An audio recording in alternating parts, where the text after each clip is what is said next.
Hello guys, welcome back to Dishontheway. අවුරුද්ද ළඟටම ඇවිල්ලානේ තියෙන්නේ. ඉතින් අපි ටක් ගාලා ගිහිල්ලා කොකිස්යක් හදමුද? ඉතින් මේ විදිහට හදලා බලන්නකො කොහොමද රහ කියලා. හරි, අපි දැන් යන් කොහොමද හදන්නේ කියලා බලන්න. මේකට අවශ්‍ය කරන ingredients ඔක්කොම මම description box එකේ දාලා තියෙන්නේ.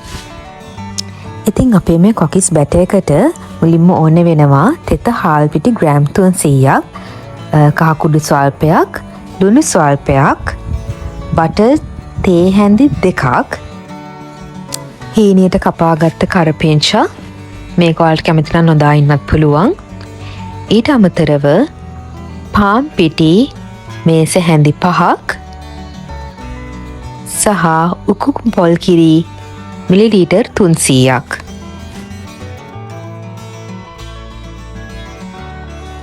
පාන් පිට හැරෙන්න ඉතුරු සියලු දේවල් එකතු කරලා හොඳින් කවලම් කරගන්න මුලින්ම.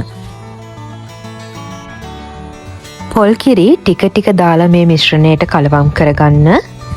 ඔයාලට පොල් කිරි මදි වගේ තේරෙනවා නම් ඔයාලට දිය කිරිත් එකතු කරලා ගන්න පුළුවන්. හැබැයි උකු පොල් කිරිම දානවා නම් මේ කොකිස් එක තවත් රසවත් වෙනවා. ඔයාලට මේ වෙලාවේ බිත්තරයක් එකතු කරගන්න පුළුවන් කැමති නම් ඒක ඔයාලගේ කැමැත්ත අකමැත්ත අනුව බිත්තර කන්න නැති කෙනෙක් ඉන්නවා නම් එකතු කරන්න යන්න එපා. නැත්තම් බිත්තරයක් එකතු කරා කියලා කමක් නැහැ. ඉතින් අවසානයේට ඔයාලට අපි මුලින්ම ගත්ත පාන් පිටි මේස හැඳි 5 මේ විදිහට එකතු කරලා මේ බැටර් එක හොඳින් කලවම් කරගන්න. ඉතින් ඔයාලා අලුතෙන්ම කොකිස් අච්චුවක් ගන්න ඉන්න කෙනෙක් නම් පුළුවන් තරම් බලන්න non stick කොකිස් අච්චුවක් ගන්න. ඒකෙන් ඔයාලට ලේසියෙන්ම කොකිස් බෙද ගන්න පුළුවන්. non stick කොකිස් අච්චුවකින් බදිනකොට ගින්දර ගොඩක් වැඩි කරගන්න එපා. සහ ඔයගොල්ලන්ගේ බැටර් එක ගොඩක් උකුවට හදාගන්න එපා. උකුවට හදාගත්තොත් වෙන්නේ ඒක ක්‍රිස්පි නැති වෙන එක.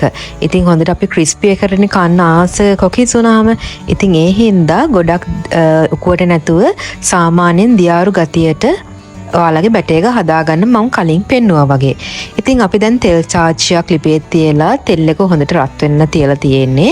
ඉතින් මම දැන් මේ බලන්නේ අපේ බැටර් එකෙන් ටිකක් දාලා ඒ බැටර් එක ගැලවිලා උඩට එනවද කියලා. ඉතින් අපිට මේ විදිහට ඒක කෑලි වලට ගැලවිලා උඩට එනවා. අපි ඒ දාපු ටික වෙනම අයින් කරලා අපේ දැන් කොකිස් ටික බෙද ගන්න යන්. ඉතින් මොන කොකිස් අච්චුව ගත්තත් ඔයාලා මුලින්ම හොඳට කොකිස් අච්චුව තෙල් එකේ දාලා රත් කරන්න ඕනේ බැටර් එකට දාන්න කලින්. ඔයාලා කොකිස් අච්චුව බැටර් එකට දානකොට සම්පූර්ණ වැහෙන්න දාන්නේ නැහැ. මේ වගේ භාගයක් තමයි වැහෙන්න දාන්න ඕනි.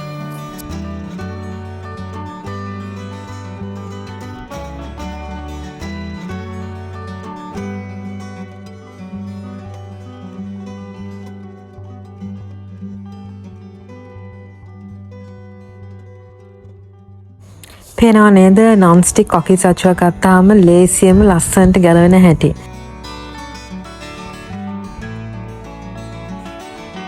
ඉතින් කොකිස් බැටර් එක මුලින්ම ඔයාලා අච්චුවට ගත්තාම තාච්චිය අඩිය ගෑවෙන්නම තියන්න එපා යටටම. ඒක ටිකක් උඩින් තමයි අල්ලගෙන ඉන්න ඕනේ.